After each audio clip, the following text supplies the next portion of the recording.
magkaiba si Carlos sa gymnastics, magkaiba si Carlos sa outside gymnastics. So, hindi ko siya pwede pagsabayan kasi si Carlos sa gymnastics puro yun na iniisip niya talaga, eh. Paano siya gagaling, paano siya makakapag-compete ng gano'ng kataas na level. And meanwhile, si Carlos sa outside, like, it's really sweet and caring talaga. At the same time, kailangan ko rin magpahinga na hindi ko palagi dapat ini-stress yung sarili ko dun. Na wala naman ako dun, eh, ba't ko pa iniisip yun? Kasi different mindset lang yung ginagawa mo pero isang katawan lang yung meron ka.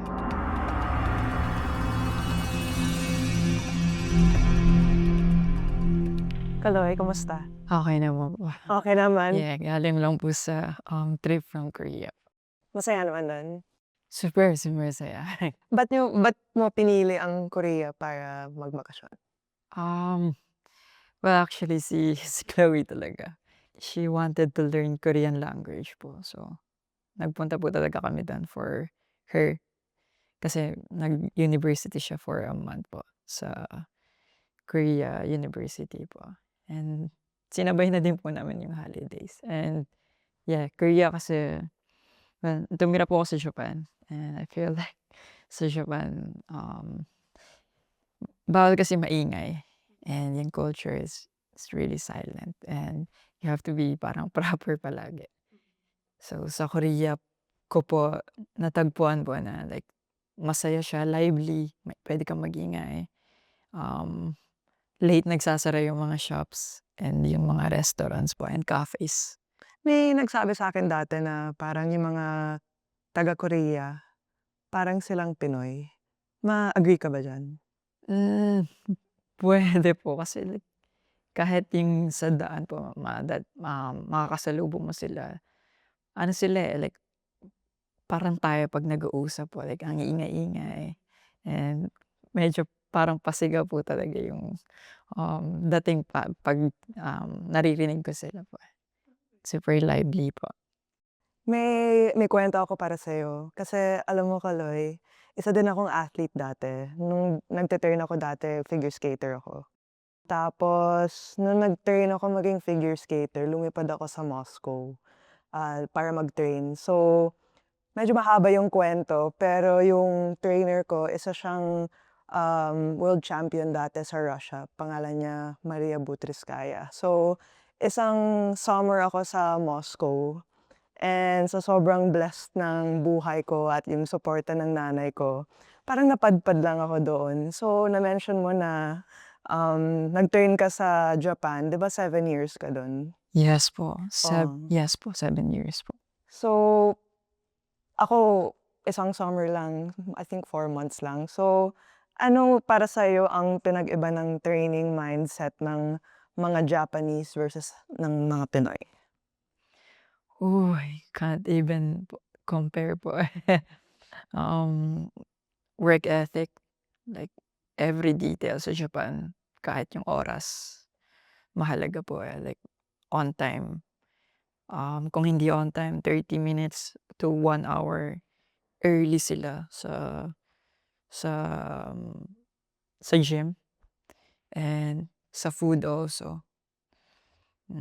Hanggang dun po detalye sila like, hindi ko po siya naranasan dito sa Pilipinas. Well, kasi junior pa lang po ako nun and Disiplina ba? O well, wala pa po ako dun kasi, hmm, right now gusto ko sabihin po yung pagdating sa time and, yung health nila, dun po talaga sila nakatuon. Para din silang, samurai, yung mindset po talaga and yung mental. Hin Hindi ko siya maitatapat po sa, Filipinos po na gano'n yung pag-iisip po. Sobrang layo, sobrang advance and sobrang wala sa culture natin yung, kung paano nila gawin yung sports po. So, sobrang laki po ng gap and difference po. kasi siyempre tayong mga Pinoy alam natin kung ano yung siguro mga wala sa disiplinado natin, sa work ethic natin or sa kultura natin. mahilig tayo magreklamo tungkol sa ano-ano. Pero, nagagawa pa naman natin yung kung anong kailangan natin gawin. So, para sa'yo, anong isip mo na may puwede matutunan ang, I guess, mga Japanese sa mga Pinoy naman? Sa Pinoy naman maraming talented po talaga sa atin. Hindi lang naho-hone talaga, hindi talaga siya napa-practice and hindi siya nata-touch talaga. Maybe because also hindi din especially sa sports, hindi din siya gano'n ka-accessible dito and hindi siya tinuturo sa school. So, malaking puntos po 'yun. Kasi sa Japan, sa TV, sa school, may ano po sila, like channel for sports talaga. Plus sa school may ginagawa silang activities like baseball, soccer, ayun yung PE nila, basketball, may gymnastics din po for like small kids. So, yung sa sinasabi niyo naman po, feeling ko yung pagiging, kalmado parang ayun din minsan wala sila. Parang kakaisip nila sa work, nakakalimutan na nila yung health nila sa mental. Kasi nakaka-drain po yung ginagawa din nila, eh. Sinabi ko man kanina na pagdating sa food, like sa health naka-focus sila dun. Pero kasi parang nata ang napansin ko na po natatakot sila na hindi nila magawa yung isang bagay. Kaya na kaya palagi silang nagte-training kahit, may malapit na ma-injury. Yung ganong health po yung sinasabi ko right now na nakakalimutan nila or hindi nila nabibigyan pansin kasi gusto nila yung palagi silang on top, palaging, gusto nila nagagawa nila. Pero para sa'kin hindi na yun healthy and marami din naman pong mga old school sila na method na ginagawa which is ayun din po yung um, na-experience ko plus ayun din yung na-realize ko nung bumalik po ako sa Philippines and nag-training camps po ako sa UK, nag-training camps po ako sa, Korea. So, um, madami pa din po palang way para maging successful, as a athlete po. Okay. May binasa ako tungkol sa'yo, si Cynthia Cario, yung president ng Gymnastics Association ng Pilipinas. Sinabi niya na sa isang interview na sumali ka sa Batang Pinoy. Tapos kahit ano, yung competition na 12 years and under na at kahit wala kang coach, nanalo ka.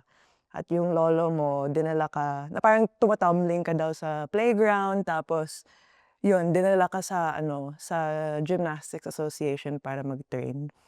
Gusto ko lang malaman, bakit mo na-feel na nung bata ka, gusto mong gumalaw na ganyan? Na malikot ka bang bata dati o ano yung nagsasabi sa katawan mo na, gusto kong gumalaw ng ganito? Yeah, una po talaga, ano po, eh, track and field yung gusto kong gawin. Mhm.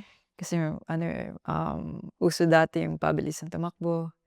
Hurdles ba? Hindi po like ano talaga, Ano, sprints? sprints Okay. po.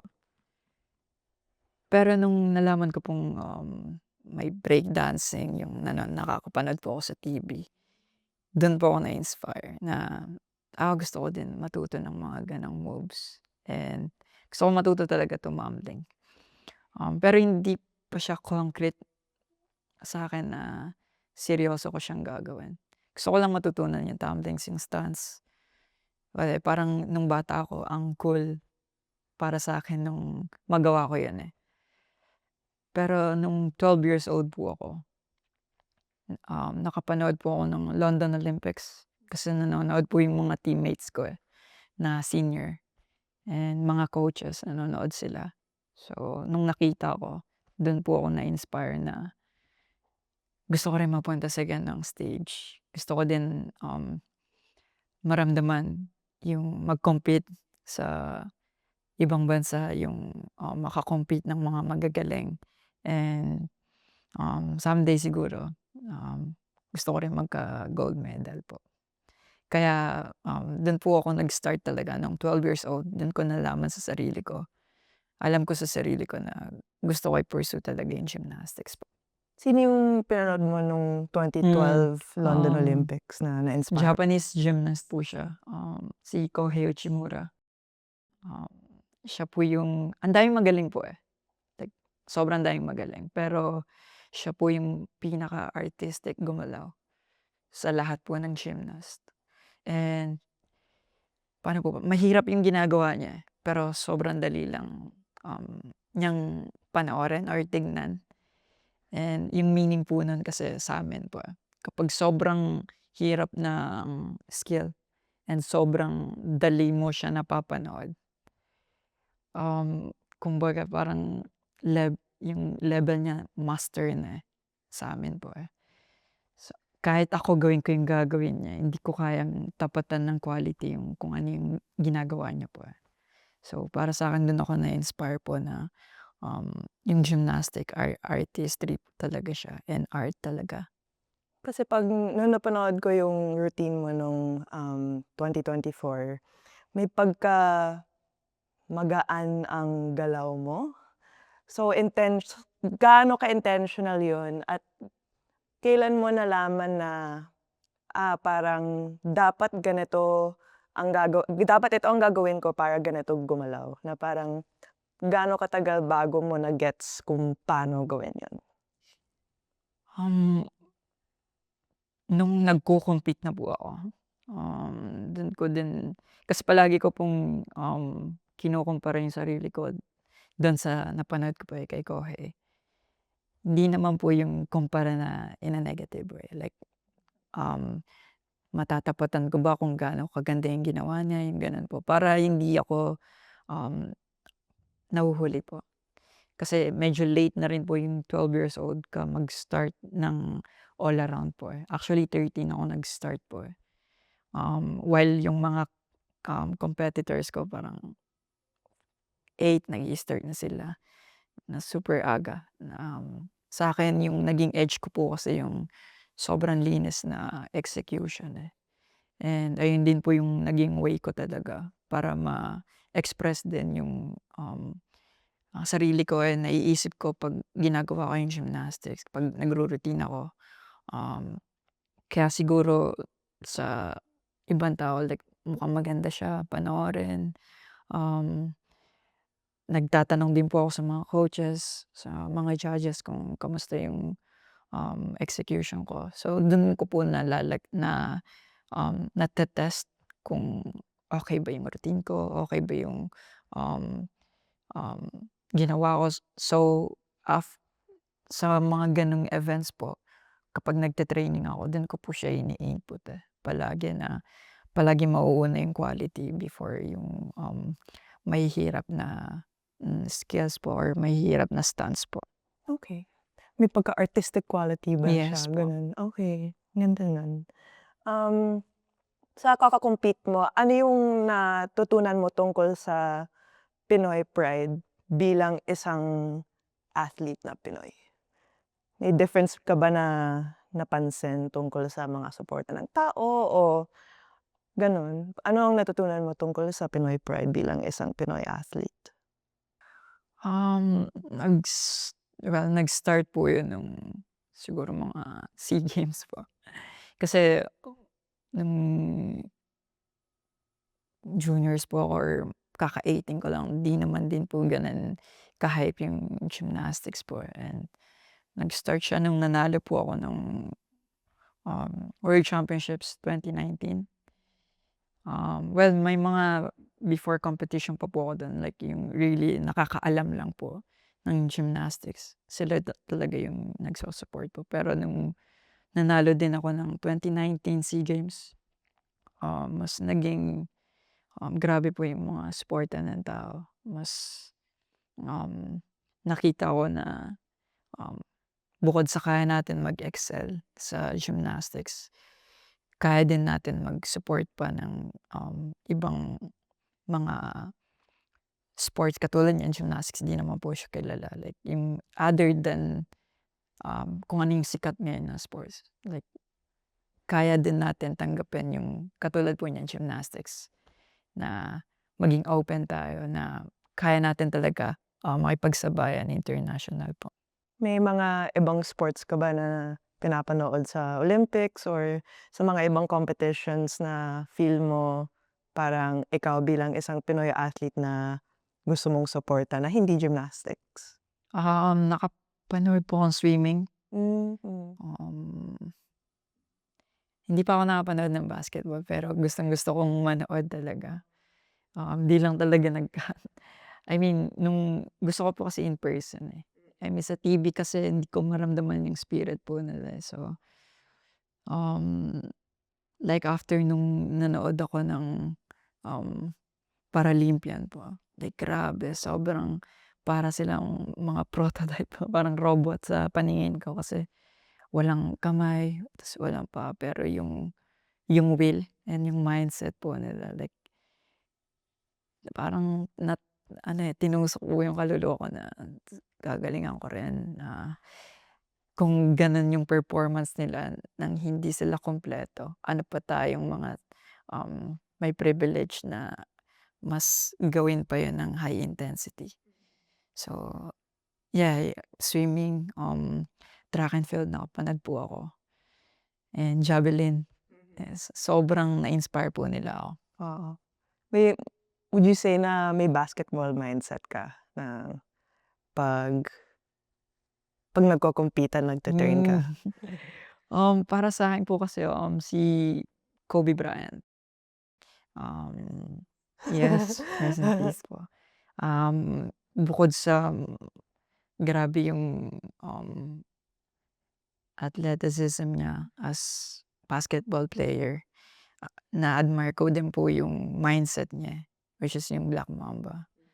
Um, Binili ko din yung book na yun po and binasa ko like really, yung mindset niya na gusto niya talaga maabot yung, certain goal and hindi pa tapos palagi yung, kahit manalo ka ngayon there's always more.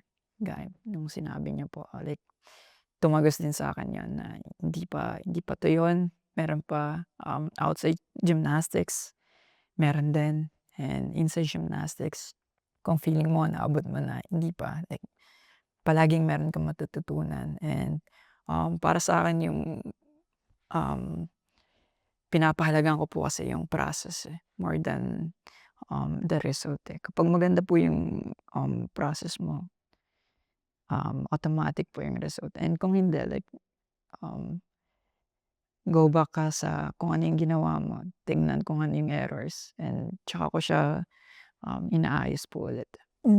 Okey. Um, sa mga dati mong interviews may sinabi ka na gusto mong yung pagkaka-compete may pagka-revenge siya. Hmm. So, kasi pinapag-usapan natin ang mindset Yes po, ng yes po. athlete ngayon. So, para sa'yo ano yung rason tungkol sa mindset na yun dati, na sabi mo na parang revenge Yeah, siya? yes po nung after 2020 Tokyo Olympics po, preparado po kasi akong pumunta dun, eh, sa Tokyo Olympics and dun din ako nag-stay sa Japan. So, medyo may pride po, um, na kung ano yung pinractice ko lalabas siya dun and hindi siya lumabas dun at all. Like, sa floor nalaglag ako, sa P-bar nalaglag ako, sa pommel nalaglag ako, sa high bar nagkamali ako, sa vault nakapasok akong finals pero ng finals, lumabas ako sa line. So, parang pang 4th place ako. Wala akong nauwing medal, pero yeah, yung feeling na yun na sinabi ko po na, every competition ko revenge yung mangyayari. Hindi siya nagtagal po, eh, hindi siya Mm. nagtagal. Parang 2 to 3 competitions nawalan na agad ako ng gana. Pero yung 2 to 3 competitions na yun was really good po yung result ko. Pero yung feeling ko na revenge pa din ba, after that parang nag-fade out po siya, eh. Kasi siguro din hindi din siya positive, mindset or positive energy na, kinikip ko. Kasi tapos na yung Olympics nun, eh, and nandun pa din ako palagi sa sitwasyon na yun. Kaya ako nasasabing, revenge, revenge, revenge. Pero hindi siya talaga nag-last long, eh, kasi hindi naman yun yung gusto din siguro ng kaluluwa ko po na, every competition kailangan galit ako, yung ganyan, or kailangan, frustrated ako para mas magawa ko siya ng maayos. Habang tumatagal mas um, kinailangan kong ayusin po yun, eh. Mas palitan ng, positive na, atake po, eh. So, yeah, dun po ako nag-start mag-meditate, dun ko natutunan din um, isulat kung ano talaga yung nararamdaman ko, kausapin yung sarili ko, and, mas magkaroon ng relationship sa sarili ko para yung ginagawa ko, sa sports ko, mas aware ako, may plano, mas align po. So, ayun po talaga yung nangyari na kaya ko siya nasabi na revenge kasi frustrated po ako pero hindi talaga siya nag-last long. Interesting na sinabi mo 'yan kasi yung question ko dati parang yung sagot mo sabi mo importante yung proseso hindi yung resulta. Pero yung mindset na, magco-compete ako, revenge 'to, parang results based din yun. So, Hmm. parang ano yung nagbago? Bakit ka nag-shift ng mindset ng ganyan?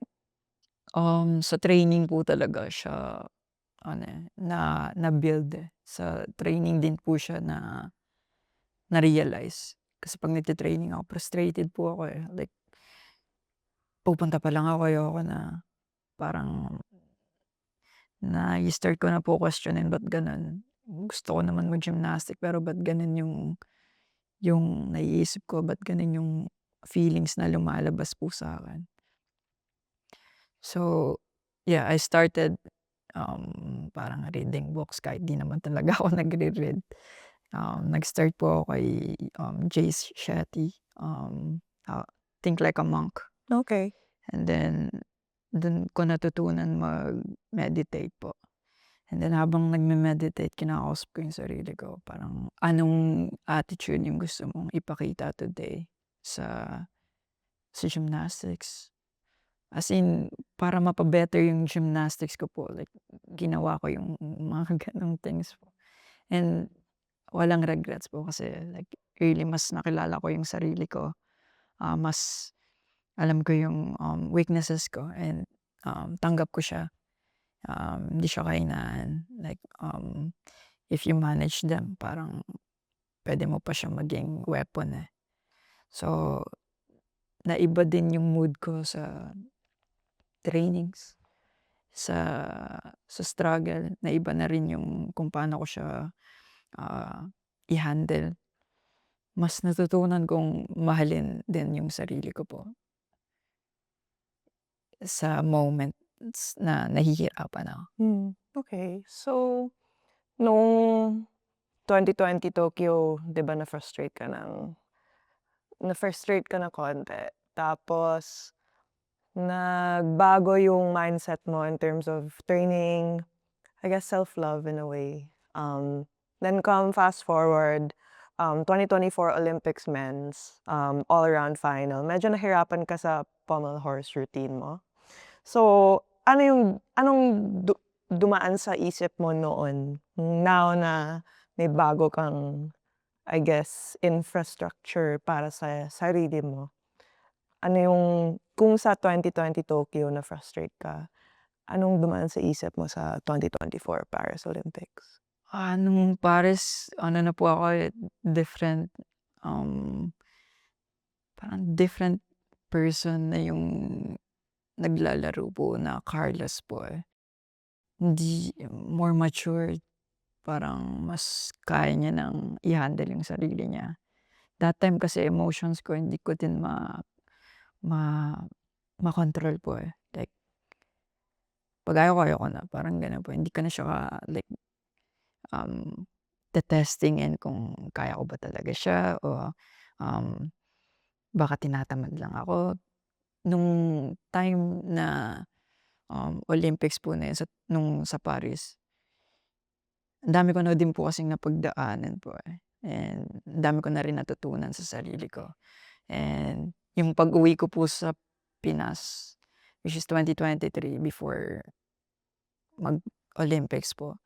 Nung pag-uwi ko dito marami po akong realization din, na feeling ko nakadagdag po dun. Plus, yung piliin ko yung sarili ko pa, more than sa gusto ng ibang tao.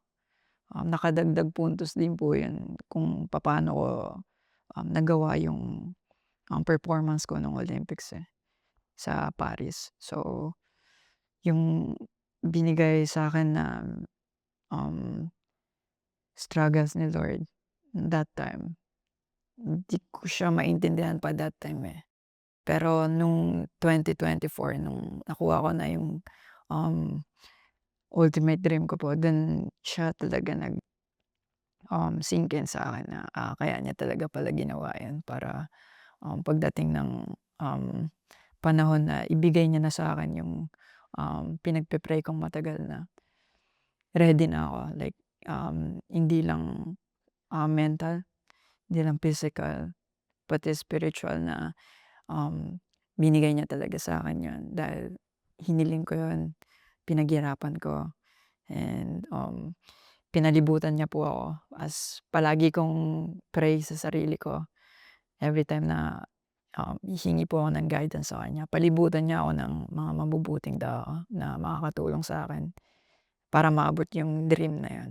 And pinakita niya sa'kin, yung totoong mga tao talaga na mamahalin ako kahit ano yung, maging resulta ko, bilang, atleta. Kasi iba si Carlos Yulo bilang, outside gymnastics, and iba rin si Carlos Yulo sa, larangan ng gymnastics po, So, completely different person po. Paano mo de-describe yung Carlos Yulo sa gymnastics at Carlos Yulo na hindi Yeah, Carlos nagte-trainers? Yulo sa gymnastics, like, ayun talaga gagawin lahat po, Mm, susubukan lahat po, mm. regardless, may mga weaknesses siya, alam niya yun sa sarili niya, pero di siya natatakot magkamali, di siya natatakot na mag-explore ng, mga different things. Pero outside of gymnastics, paano mo de-describe yung sarili mo? Siguro po, mahiyain po siya talaga, mahiyain. Mm, Gusto niya lang mag-chill, mahilig siyang manood ng like ng anime. mhm. It's really different po, like kahit sabihin mong ako pa rin yan, pero 'pag nasa stage different mindset, different character, So, you can't really ano po, like, pagsamahin sila. Kasi hindi ako puwedeng maging mahiya po sa stage kasi hindi ko magagawa yung gusto kong performance. Hindi naman puwedeng chill lang ako kasi hindi naman puwedeng intense ako sa outside gymnastics kasi hindi naman ako makakapag-training nun the next day. Yung gano'n ko po siya i-view and gano'n ko siya tingnan po. Okey. Naalala mo pa ba kung ano yung first feeling mo nung nanalo ka ng world championships? Kasi as a person, nagbago ka din. So, parang nasaan ka noon nung nanalo ka ng first international competition mo? Um, hindi ko po yun makakalimutan, 2016 um, sa US po na competition. Dun ko naramdaman na, ganito pala yung gymnastics. Kaya ko pala makipagsabayan sa kanila. Kasi all around po yun, nakakuha po ako 3rd place all around. Nag-gold po ako sa floor exercise tsaka sa vault.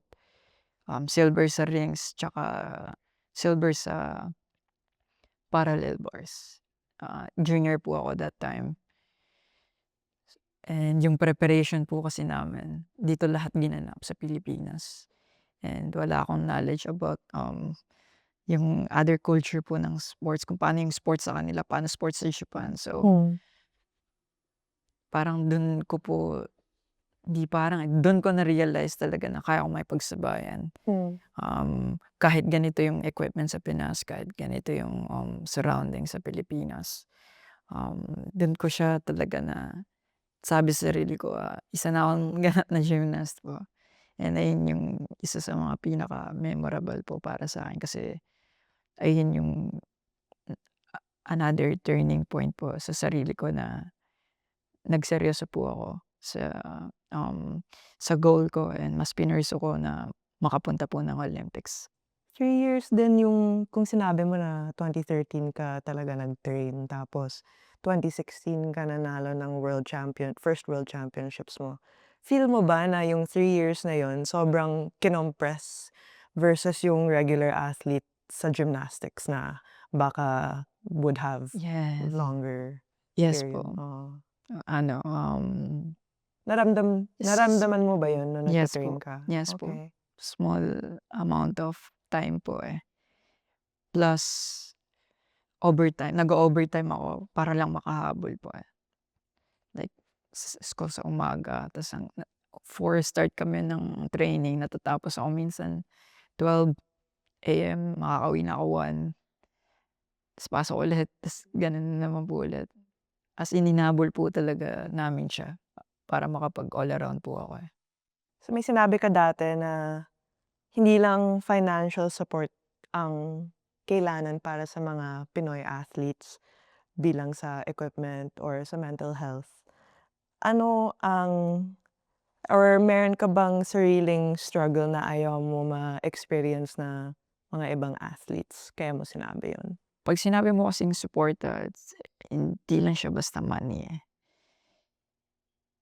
Like mas malawak pa po siya dun, Kasi madami ding sumusuporta na hindi naman need ng money. Like nung nag-compete po ako sa Japan ako, daming sumusuporta din na mga Japanese, people po sa akin na sila ng mga like letters, yung ganong type po ng, may gano'n type din po ng mga support. Pero yung sa Pinas po kasi like feeling ko wala po tayong masyadong concrete plan paano siya gawin and wala rin tayong culture ng,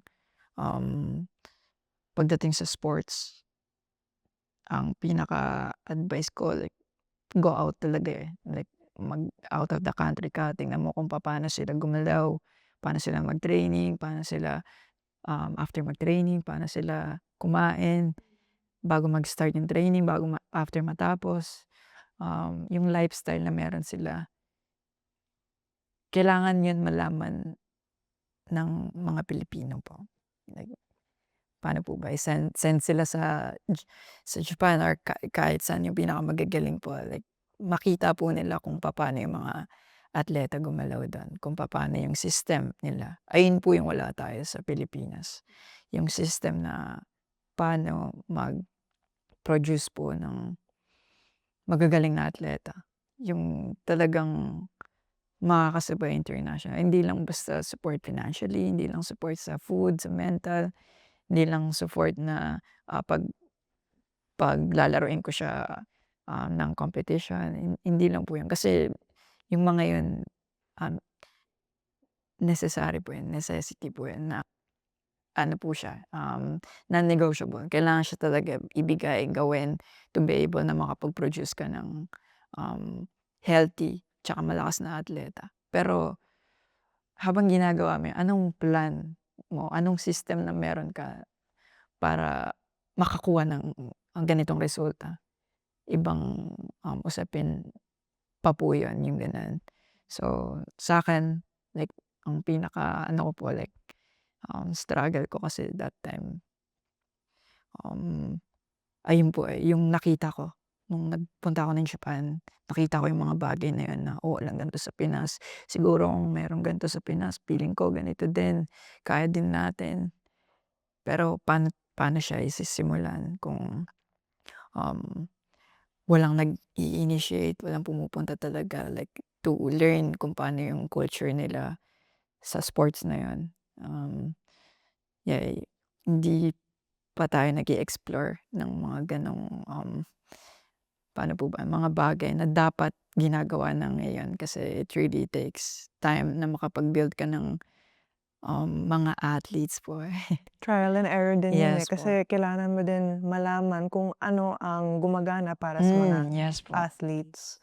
You feel na, mag-iisang taon na since, yung Paris Olympics. Nafi-feel mo ba na nag-improve ang support system dito since nanalo ka? Or you feel like meron pa kailangan? Madami pa po, eh. Like for me siguro nag-improve like personally like, sa gymnastics. Yes po. Well kila Kuya EJ din, kay Ate Heidelin, madami pong nagsu-support na. Pero, gusto ko pa po i-support pa po nila ng fully and, para mas maraming yung na mga bata na, um, ma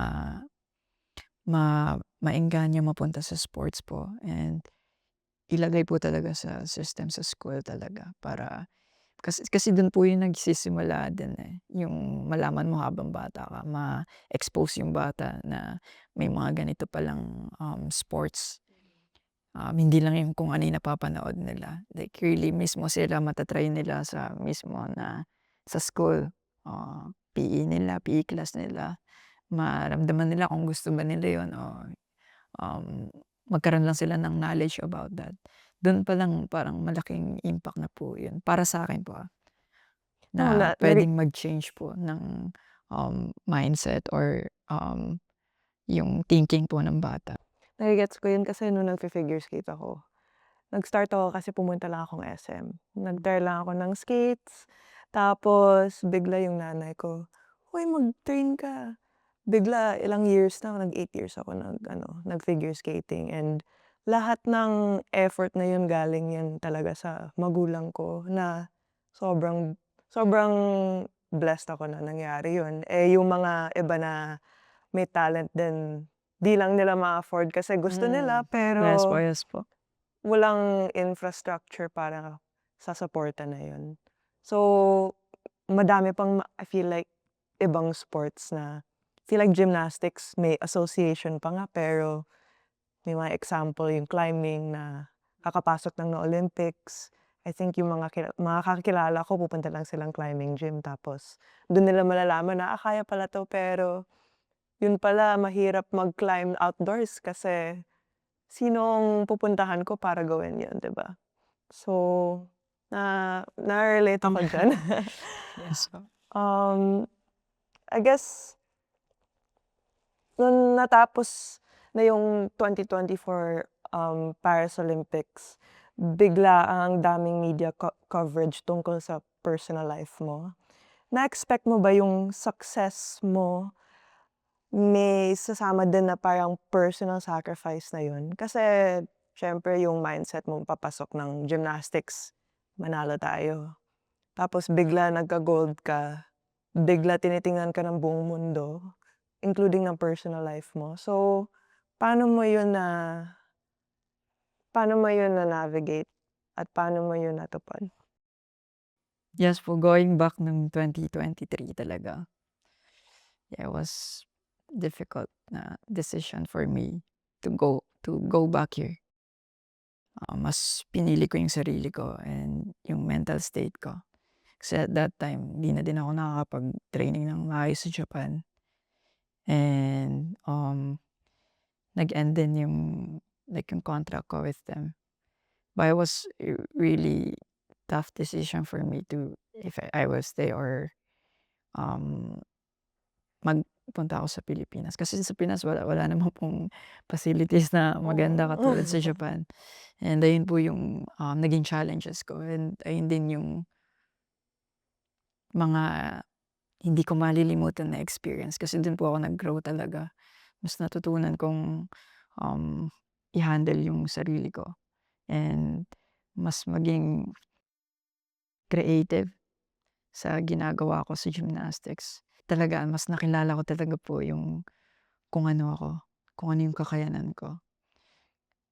Kaya kaya nung nanalo po ako like and then, um, maraming tao na nagsasabi ng mga kung ano-ano sa'kin. Naiintindihan ko kung saan sila nanggagaling but at the same time hindi nila alam kung ano yung tunay na nangyari sa'kin. So, alam ko sa sarili ko wala akong ginawang mali.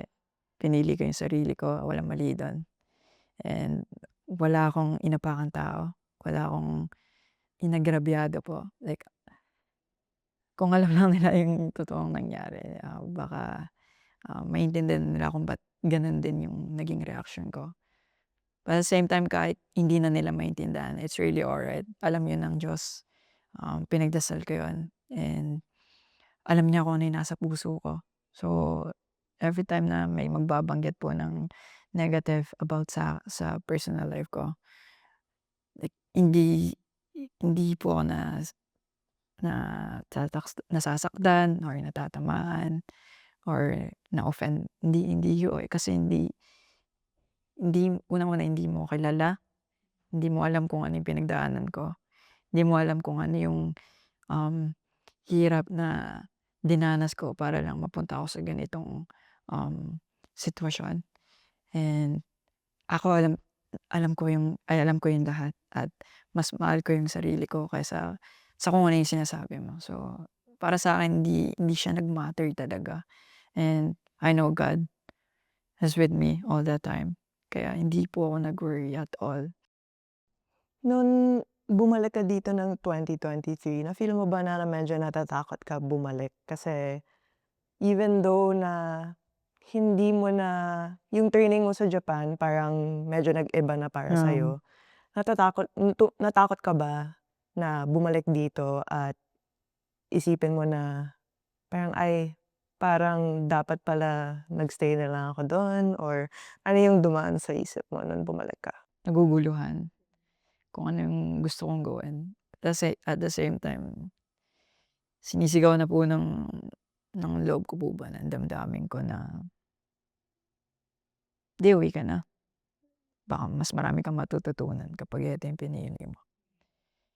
And ako po, like open po ako sa mga challenges kasi like and any, um, 'di ko naman sinasabi po na, like magiging successful ako kapag pinili ko, hindi naman po gano'n. Like ready ako matuto po, like ready ako na, um, kung ano yung pipiliin ko may consequences yun. Like ready po ako para dun and yeah, like pinag-isipan ko din po yun ng matagal. Pero yung sagot po talaga yun na nung nakauwi na ako dito, like I really had to take care sa lahat and take, accountability sa kung ano yung ginagawa ko, eh. Ako na lahat yun, eh, kasi ilang taon na din po ako na like 23 and medyo natuto naman na din po ako sa Japan maging, independent and mas natulungan po ako ng partner ko, para ma-realize yung mga gano'ng bagay. And sa kanya ko din po natutunan na mas mahalin ko yung sarili ko talaga. Mas talaga bang kilala mo na yung sarili mo? Talaga bang mahal mo yung sarili mo? Yung mga gano'ng question, siya yung nagtatanong po sa'kin, eh. And ako din napapaisip ako, talaga bang ginagawa ko yung, um, mga bagay na yun para sa sarili ko o ginagawa ko yun para sa ibang tao? Dun mas naging concrete po yung, desisyon ko, eh, na sige na uwi na lang ako like and let's see kung ano yung kaya kong gawin.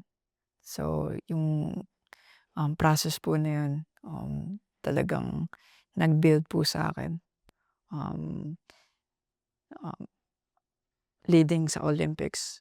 Ayun yung mga baon ko po talaga na, emotion, feelings, and motivation sa sarili ko na pagdating sa Pinas ako na lahat 'to, ako na gagawa lahat, hindi ako puwede umasa sa, kahit kanino. Yes, kailangan ko ng tulong, pero ako pa rin talaga lahat. Mag-a-ask ako ng help, hindi puwedeng yung iaabot lang sa akin. Kasi sa Japan gano'n po yung nangyari na, um, plano-plano pero wala yung plano ko dun po, eh.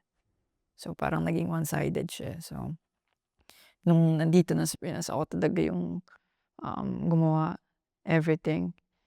Well, yung mga natutunan ko sa Japan in-apply ko po dito and ayun po yung kinalabasan talaga niya ng Olympics. Pero hindi lang siya about sports, di lang siya about mental, like yung relationship mo with you, then sobrang importante po, eh.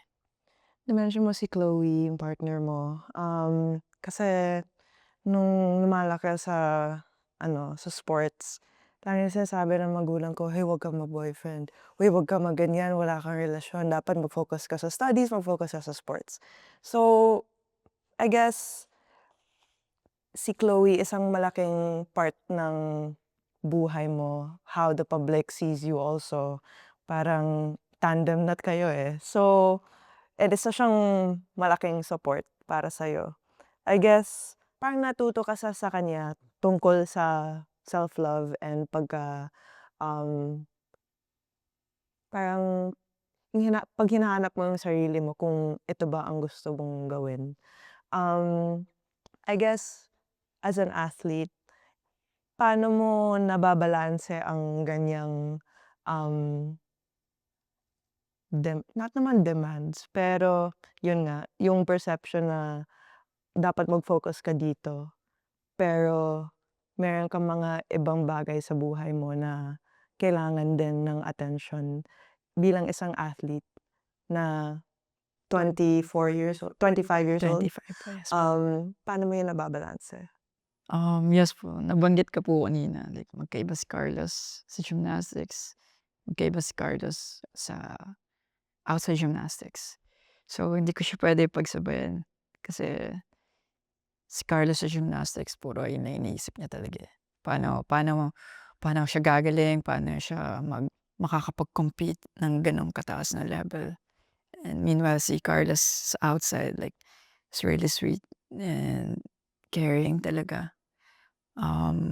Chill, ayun nga po yung sinabi ko. Hindi ko siya puwede ipag-mix po, eh, and, um, ma-o-overwhelming isa kapag pinag-mix ko. Kapag gym talaga like really serious, like super sharp na to the point na wala, wala siyang pake magte-training siya. Meanwhile dito naman like gano'n din ginagawa ko. Well, naisip ko minsan yung gymnastics but at the same time kailangan ko rin magpahinga na hindi ko dapat siya palaging hindi ko palagi dapat ini-stress yung sarili ko dun, na wala naman ako dun, eh, ba't ko pa iniisip yun? Dun ko na lang siya isipin 'pag dun na nahihirapan na ako. Ganun po yung nangyayari kapag, um, nagiging over ano po ako, like too much thinking about this side and not like spending yung tamang time for this side po. Yeah, so mas nagba-balance po siya, mas iba yung, views and values pagdating sa dalawa, mas iba yung pananaw ng kung paano ko siya gawin and mas nakakapagpahinga po ako.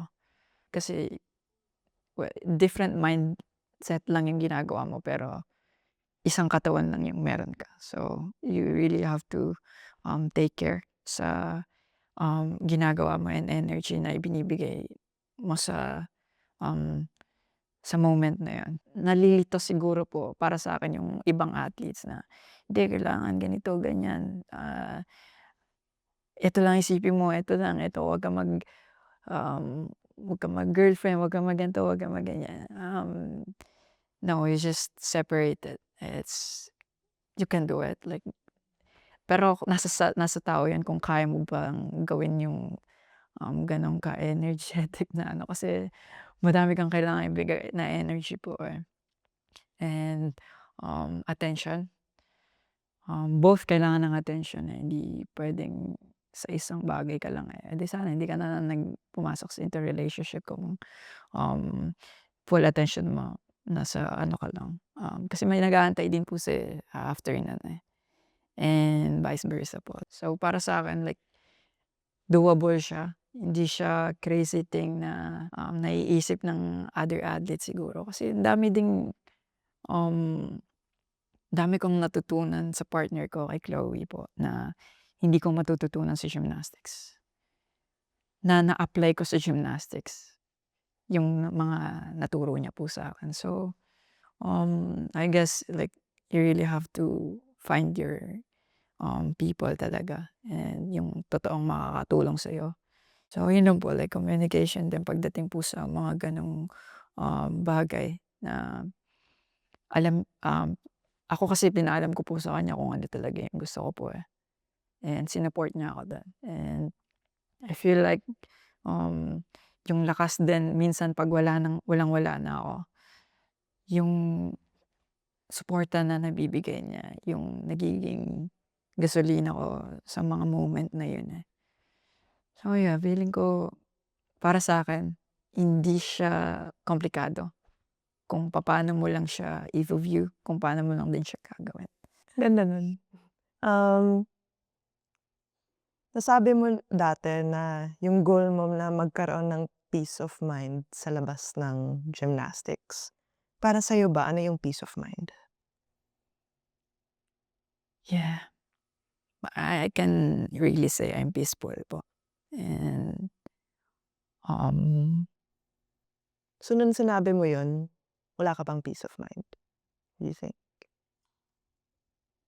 siguro nung nasabi ko po yun ano, eh, nalilito na, siyempre tao lang din po ako na naiisip ko yung mga, negative na bagay. At the same time ngayon like like living yung kung ano yung meron po ako ngayon. It's not about money, it's not about, status, hindi po ako para dun. Like yung kung ano yung, binigay ni Lord na moment para sa'kin sa buhay ko na 'to. Like I could really say I'm peaceful and, um, I'm genuinely happy sa nangyayari po sa'kin and mga binigay po ni Lord.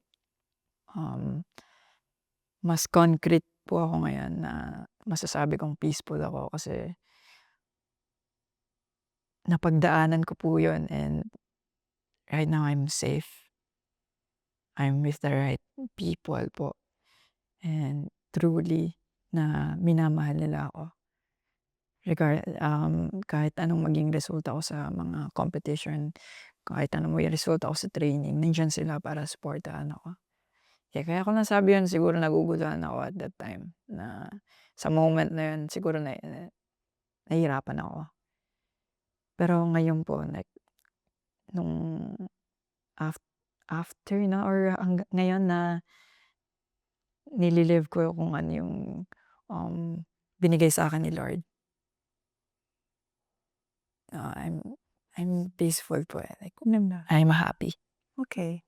So, may 2 taon ka pa bago mag-LA Olympics. I guess, ano ang message na gusto mong ibigay kay Kaloy in 2028? So, 27, 28 ka, magco-compete. Ano ang masasabi mo ngayon kay Kaloy in 2 years? Masasabi ko ginawa mo lahat ng makakaya mo. Um, Di ka nagkulang. Walang kailangang, um, ipangamba. Di din kailangan ibaba yung sarili mo. Kung hindi mo magawa yung kung ano yung naiisip mo, okey lang yan. Importante yung process and yung character na, gusto mo ipakita sa, gymnastics world and kung ano yung performance na gusto mo.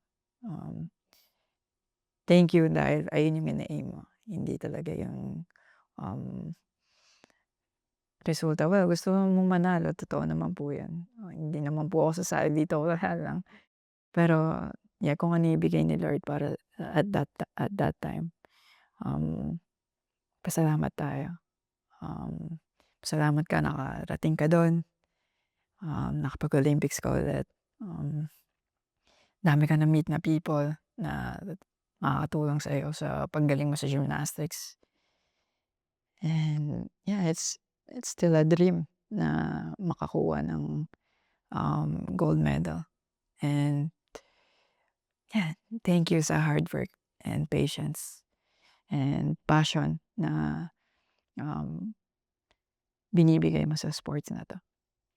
Ayun lang Kaloy, po. maraming salamat sa Maraming kuwento salamat din po. and good luck talaga sa paghanda mo ng 2028. Thank you so much po. Thank you.